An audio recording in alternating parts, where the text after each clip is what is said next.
working with community and persons with disability in order to be able to embrace the impact of climate change. We are working with the county departments to work on the issue of early warning, early response systems, and we are working to improve the capacity of first aid respondents so that in case of an emergency that the capacity is built.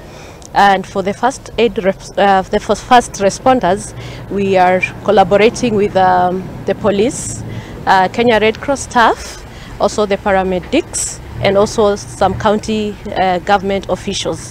And this is just to enhance the response measures that are put in place. In case of a disaster happening in this county and the first responders are there, they should know that not only the people who are able-bodied are there, but also people with different disabilities are there. And you can imagine if you cannot use your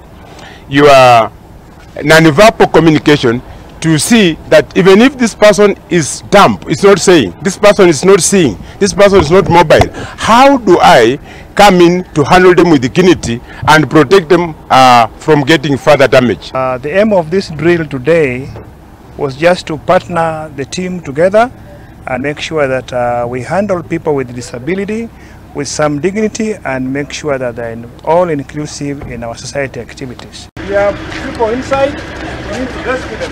Okay. Now, first aiders, position yourself there. Ambulance team, please, position yourself there.